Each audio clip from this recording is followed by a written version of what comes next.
मगर जज साहब, अगर मेरे पिताजी ने चतुर सिंह को जमीन बेची होती तो कम से कम मुझे मालूम तो होता, उसके कागजात होते मेरे पास। जज साहब, जिस तरह आपने 24 घंटे में कानूनी तौर पर हजारों लोगों को बेघर करने का नोटिस जारी कर दिया, उसी तरह उसे रोकने का भी तो कोई कानून होगा। मिस मेघा, सलाह के लिए वकील होते हैं, जज नहीं। जज का काम है सिर्फ फैसला सुनाना। जानती हूँ जज साहब, अच्छी तरह जानती हूँ कि इस बार भी आपने पैसे खाकर बड़े होशियारी से शुक्रवार की शाम को यह फैसला सुना दिया। आज सैटरडे है, कल संडे और परसों नवरात्रि की छुट्टी। लेकिन इतना याद रखना जज साहब, ये जो गरीबों की बद्दुआएं और चीखें हैं ना, ये साए नहीं जाती। और जब ऊपर वाला अपना फैसला सुनाएगा, तुम भी बच नहीं पाओगे। चतुर सिंह, ऊपर वाले के हाथ से तू बचे ना बचे, लेकिन मेरे हाथ से तेरे को कोई नहीं बचा सकता। अगर एक बाप की औलाद है तो एक बार मेरे सामने आकर दिखा। तू भौंकता बहुत है आराम के, और भौंकने वाले कुत्ते हमें पसंद नहीं। दादा का खून हो गया। किसने किया खून? अरे छोड़ो ये सब बातें, मुझे तो चिंता यह है कि शहर का क्या होगा, हम सब का क्या होगा। बहस मत करो कमिश्नर। जो आदमी चतुर सिंह जैसे खतरनाक आदमी की चिता जला सकता है, वो तो हमको कभी भी शमशान घाट पहुंचा सकता है। मगर ऐसा हरगिज नहीं होगा सर। सुनो सुनो कमिश्नर, कल टीवी सेंटर में जनता की अदालत प्रोग्राम में हम सब लोगों का इंटरव्यू है। ऐसा बंदोबस्त होना चाहिए वहां पर कि परिंदे भी पर ना मार सके, समझे?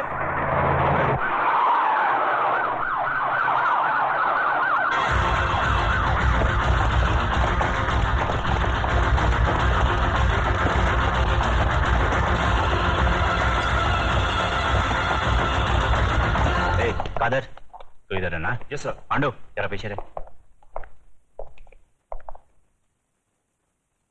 आज जनता की अदालत में जनता के सामने जनता के प्रतिनिधि मंत्री श्री बबन राव देशमुख, विपक्ष के नेता श्री चंद्रसेन आजाद, कानून के रक्षक इंस्पेक्टर सत्यवादी दुबे, न्यायमूर्ति श्री हुक्म अली जाबिर तथा इस शहर के सबसे बड़े बिल्डर मिस्टर योगराज अपराधी के रूप में यहाँ मौजूद हैं।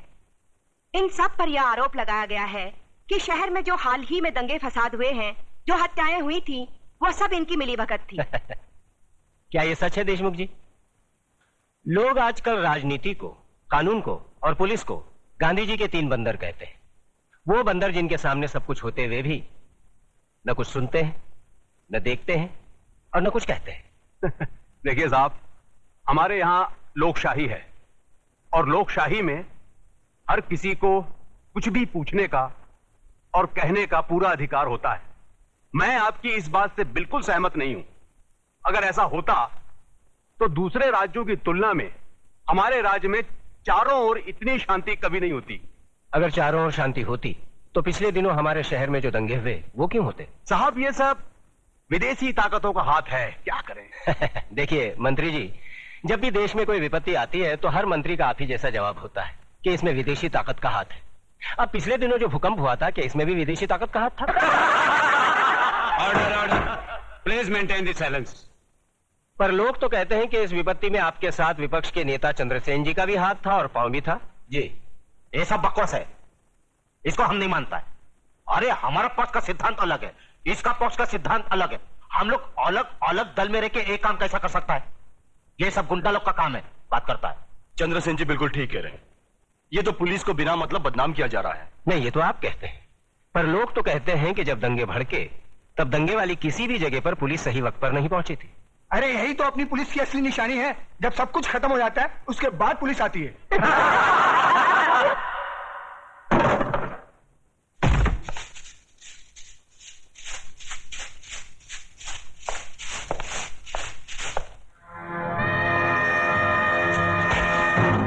यही तो रोना है कि लोग हमें गलत समझते हैं।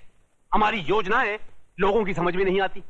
अब आप ही बताइए, झोपड़पट्टी की जगह साफ सुथरी कॉलोनी बने, टूटे फूटे गांव की जगह राहगीरों के लिए रिसोर्ट बने, इसमें देश की तरक्की नहीं है? बोलिए। पर लोग तो कहते हैं इसमें आपकी तरक्की ज्यादा होती है। सारा धन आप सब लोग मिलकर बटोर लेते हैं और डकार तक नहीं लेते।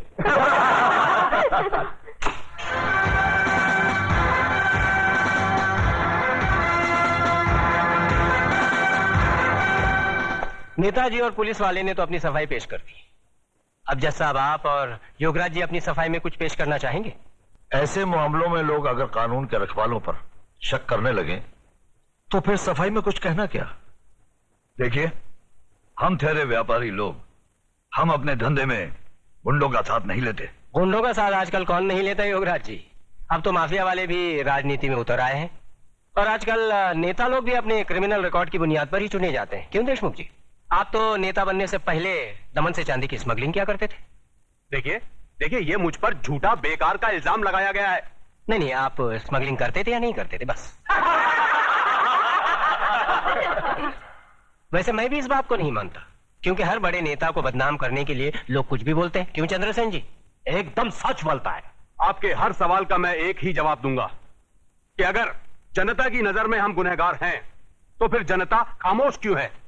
बोलिए, क्यों हमें पिछले 15 साल से इस राज्य में चुनाव जिता रही है? जज साहब, हम पर लगाए गए सारे इल्जाम बेबुनियाद हैं। हमारी सफाई में मेरा यही जवाब है। अब फैसला आपके और जनता के हाथ में है। सुनाइए। अरे असली अदालत आज तक हमारे खिलाफ फैसला नहीं सुना सकी तो ये जनता की अदालत क्या खास सुनाएगी? देशमुख, तुम कभी कभी सच बोलता है।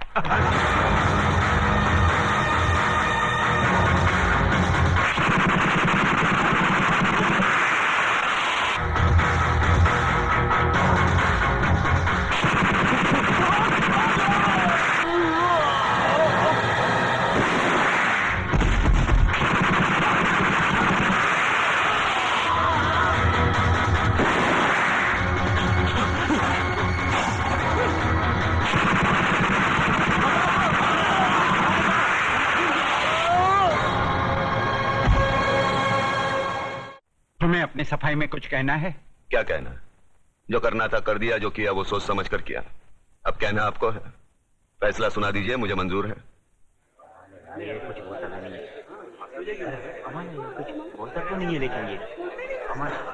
ऑर्डर। आज न्यायमूर्ति श्री विश्वनाथ सिंह ने अदालत में मंत्री श्री बबन राव देशमुख, विपक्ष के नेता श्री चंद्रसेन आजाद, न्यायमूर्ति श्री हुकम अली जाबिर, इंस्पेक्टर सत्यवादी दुबे, प्रख्यात बिल्डर योगराज और कुख्यात सरगना चतुर सिंह चिता के कातिल प्रताप नारायण तिलक को फांसी की सजा सुनाई।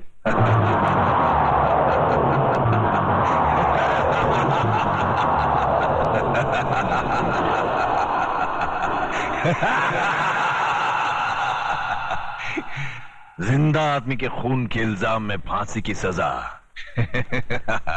देखा पकिया, हमें तो माता के आशीर्वाद और बुलेट प्रूफ जैकेट ने बचा लिया, मगर वो हराम का कानून की मौत नहीं, चतुर सिंह चिता की दी हुई मौत से मरेगा। पता करो कौन से जेल में है।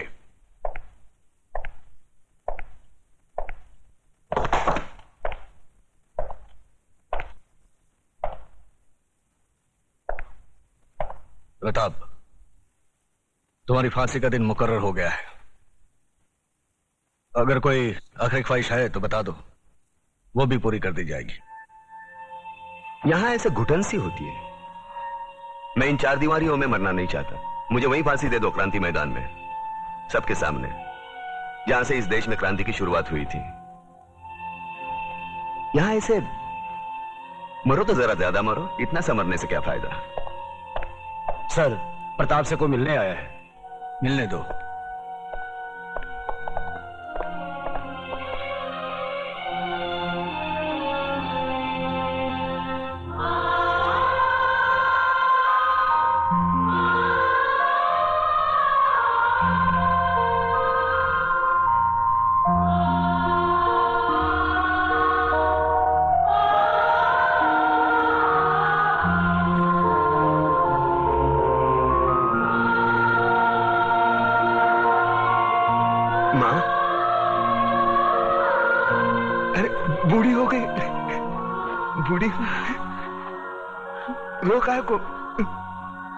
रोका को रही तू? नहीं रे, ये तो खुशी के आंसू है।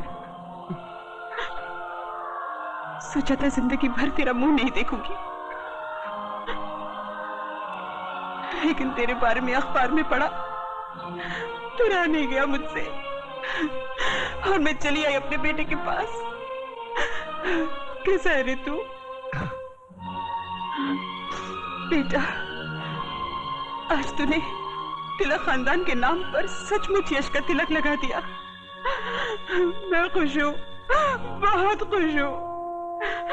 अब तो भगवान से यही प्रार्थना करूंगी कि तुझे जन्मों जन्म मेरा ही बेटा बना कर। नहीं माँ, अगले जन्म में किसी मंदिर या मस्जिद की ईंट बनकर जिंदगी भर वहां रोता रहूंगा।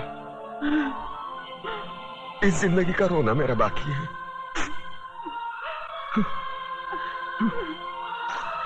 दुख सिर्फ इस बात का है मैं तेरे लिए कुछ कर नहीं सका। नहीं बेटा, तूने बहुत कुछ किया, मुझे सब कुछ मिल गया। तेरे दादाजी की आत्मा को भी शांति मिल गई। बस अफसोस एक ही बात का रहेगा कि तिलक खानदान का दिया जलाने वाला कोई नहीं रहेगा, कोई नहीं रहेगा।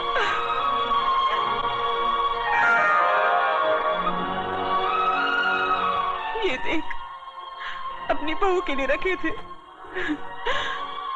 लेकिन अब तो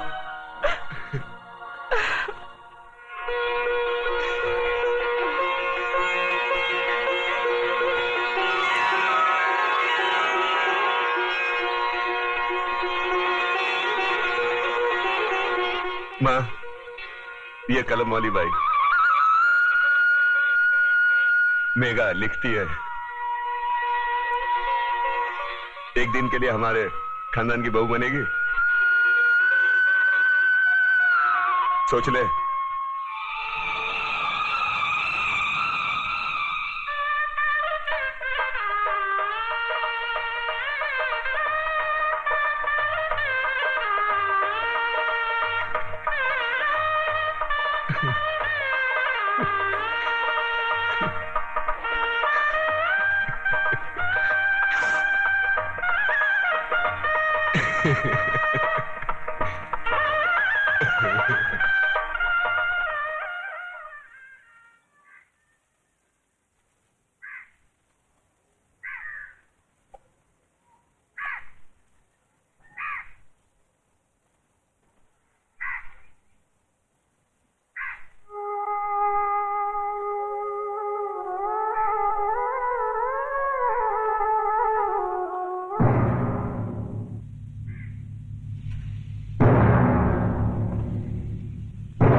आ गए मेरी मौत का तमाशा देखने। अब मुझे लटका देंगे, जुबान ऐसी बाहर आएगी, आंखें बाहर आएगी, थोड़ी देर लटकता रहूंगा, फिर ये मेरा भाई मुझे नीचे उतार देगा, फिर आप चर्चा करते घर चले जाओगे, खाना खाओगे, सो जाओगे। तुम्हारी ये नामर्दानगी, बुज़दिली एक दिन इस देश की मौत का तमाशा इसी खामोशी से देखेगी। कुछ नहीं कहना मुझे तुम्हें, कुछ नहीं। तुम्हारी जिंदगी में कोई फर्क पड़ने वाला नहीं। अंधेरे में रहने की आदत पड़ी है तुमको, गुलामी करने की आदत पड़ी है। पहले राजा महाराजाओं की गुलामी की, फिर अंग्रेजों की, अब चंद गद्दार नेताओं की और गुंडों की। धर्म के नाम पर ये तुम्हें बहकाते हैं, तुम एक दूसरे के गले काट रहे हो। काटो काटो। ऊपर वाला भी ऊपर से देखता होगा तो उसे शर्म आती होगी, सोचता होगा मैंने सबसे खूबसूरत चीज बनाई थी, इंसान। इंसान नीचे देखा तो सब कीड़े बन गए, कीड़े। कीड़े रेंगते रहो, सटते रहो और मरो। आए और गए, खेल खत्म। क्यों जिए मालूम नहीं, क्यों मरे मालूम नहीं। कलम वाली बाई क्रांति लाना चाहती थी, कलम के जोर पर काले वर्तमान को खत्म करना चाहती थी। कौन समझा उसकी बात को? सब साले मुर्दे, जिंदा लाशें। किसे जगाती वो? मैं जाग गया, कुछ अच्छा काम करके जा रहा हूं, सुकून है। लेकिन ध्यान में रखना, तुम्हारी ये खामोशी कल तुम्हारे बच्चों के लिए रोना बन जाएगी।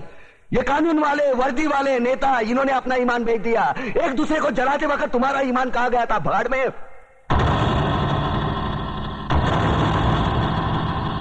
ये पिस्सू जैसा हमारा पड़ोसी मुल्क आने वाले कल में शायद अपने आप को दुनिया के नक्शे पर देख नहीं पाएगा। एक बात भूल रहा है, उनके घर में जो रोटी बनती है ना, उसका आटा भी विदेशी चक्की से पीस के आता है। साले अपने खुद के देश में सुई नहीं बना सकते और हमारे देश को तोड़ने का सपना देखते हैं। वो ये सपना देख सकते हैं क्योंकि उन्हें मालूम है ये मुर्दों का देश है। वतन के लिए किसी को कोई हमदर्दी नहीं है। इसे तोड़ना बिल्कुल आसान है। मैं हिंदू, मैं मुसलमान, मैं सिख, मैं फलाना, मैं ढिमका। एक लाठी को तो कोई भी तोड़ सकता है, लेकिन लाठी के भारे को तोड़ना मुश्किल है। मैंने बचपन में पढ़ा था, स्कूल में, तीसरी में। मैं क्यों समझा रहा हूं तुमको? क्यों समझा रहा हूं? पागल हूं मैं? भूसा भरा पड़ा है मेरे दिमाग में। क्यों बातें कर रहा हूं इन पत्थरों से? हंसो, हंसो, खुशियां मनाओ। क्रांति की राह पर एक और कुत्ते की मौत मरने जा रहा है, कल कोई और मरेगा। हमें क्या? हम इसी तरह जीते रहेंगे, है ना? जियो भाई जियो, जैसे चाहिए वैसे जियो। मैं हिजड़े की जिंदगी जीना नहीं चाहता। ए ला, चल चल ला।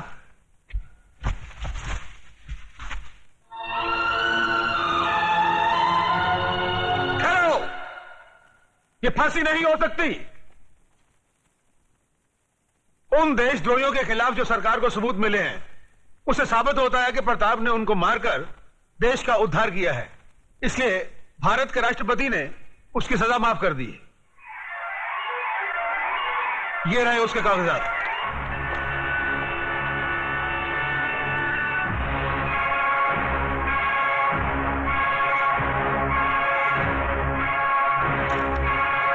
रोक दीजिए फांसी।